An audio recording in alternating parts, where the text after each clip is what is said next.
Hakim-Hakim 19, perbuatan noda di Gibea. Terjadilah pada zaman itu ketika tidak ada raja di Israel, bahwa di balik pegunungan Efraim ada seorang Lewi tinggal sebagai pendatang. Ia mengambil seorang gundik dari Betlehem Yehuda, tetapi gundiknya itu berlaku serong terhadap dia, dan pergi daripadanya ke rumah ayahnya di Betlehem Yehuda. Lalu tinggal di sana 4 bulan lamanya. Berkemaslah suaminya itu lalu pergi menyusul perempuan itu untuk membujuk dia dan membawanya kembali. Bersama-sama dia bujangnya dan sepasang keledai, ketika perempuan muda itu membawa dia masuk ke rumah ayahnya, dan ketika ayah itu melihat dia, maka bersukacitalah ia mendapatkannya. Mertuanya ayah perempuan muda itu tidak membiarkan dia pergi, sehingga ia tinggal 3 hari lamanya pada ayah itu. Mereka makan, minum, dan bermalam di sana.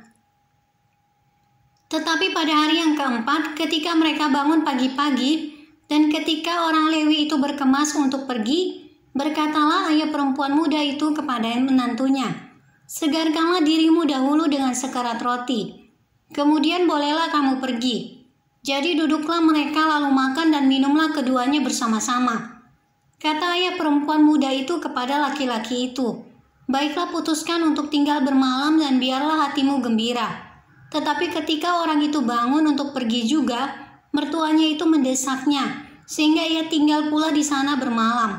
Pada hari yang kelima, ketika ia bangun pagi-pagi untuk pergi, berkatalah ayah perempuan muda itu, "Mari segarkanlah dirimu dahulu, dan tinggallah bersebentar lagi sampai matahari surut. Lalu makanlah mereka keduanya." Ketika orang itu bangun untuk pergi bersama dengan gundiknya dan bujangnya, berkatalah mertuanya ayah perempuan muda itu kepadanya, "Lihatlah, matahari telah mulai turun menjelang petang. Baiklah, tinggal bermalam. Lihat, matahari hampir terbenam.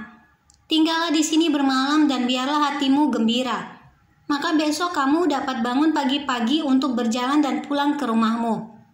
Tetapi orang itu tidak mau tinggal bermalam. Ia berkemas lalu pergi. Demikian sampailah ia di daerah yang berhadapan dengan Yebus. Itulah Yerusalem, bersama-sama dengan dia ada sepasang keledai yang berpelana dan gundiknya juga. Ketika mereka dekat ke Yebus dan ketika matahari telah sangat rendah, berkatalah bujang itu kepada tuannya, "Marilah kita singgah di kota orang Yebus ini dan bermalam di situ." Tetapi tuannya menjawabnya, "Kita tidak akan singgah di kota asing yang bukan kepunyaan orang Israel, tetapi kita akan berjalan terus sampai ke Gibea." Lagi katanya kepada bujangnya, "Marilah kita berjalan sampai ke salah satu tempat yang di sana dan bermalam di Gibea atau di Rama."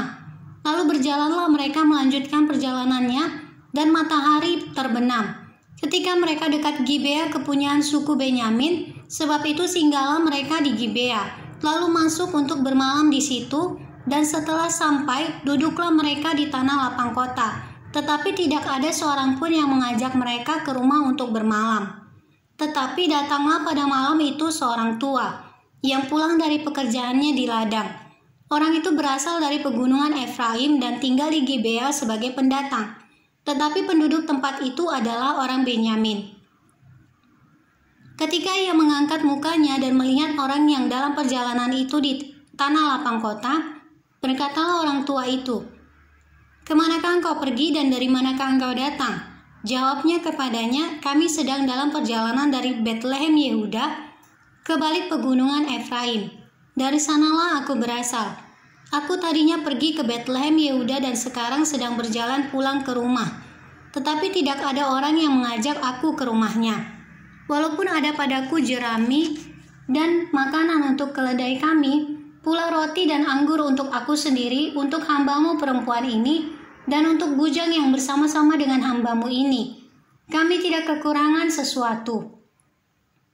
Lalu berkatalah orang tua itu, "Jangan khawatir, segala yang engkau perlukan biarlah aku yang menanggung.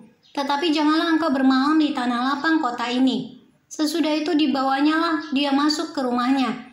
Lalu keledai-keledai diberinya makan, maka mereka pun membasuh kaki, makan dan minum.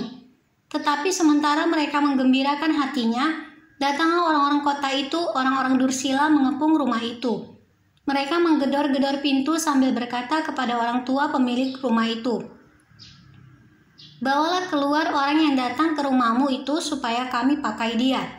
Lalu keluarlah pemilik rumah itu menemui mereka dan berkata kepada mereka, "Tidak, saudara-saudaraku, janganlah kiranya berbuat jahat, karena orang ini telah masuk ke rumahku, janganlah kamu berbuat noda.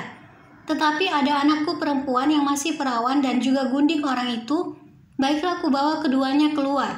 Perkosalah mereka dan perbuatlah dengan mereka apa yang kamu pandang baik, tetapi terhadap orang ini janganlah kamu berbuat noda." Tetapi orang-orang itu tidak mau mendengarkan perkataannya. Lalu orang Lewi itu menangkap gundiknya dan membawanya kepada mereka keluar. Kemudian mereka bersetubuh dengan perempuan itu, dan semalam-malaman itu mereka mempermainkannya sampai pagi. Barulah pada waktu fajar menyingsing mereka melepaskan perempuan itu. Menjelang pagi perempuan itu datang kembali. Tetapi ia jatuh rebah di depan pintu rumah orang itu, tempat tuannya bermalam, dan ia tergeletak di sana sampai fajar. Pada waktu tuannya bangun pagi-pagi, dibukanya pintu rumah dan pergi keluar untuk melanjutkan perjalanannya. Tetapi tampaklah perempuan itu, gundiknya, tergeletak di depan pintu rumah dengan tangannya pada ambang pintu. Berkatalah ia kepada perempuan itu, "Bangunlah, marilah kita pergi." Tetapi tidak ada jawabnya. Lalu diangkatnyalah mayat itu ke atas keledai, berkemaslah ia.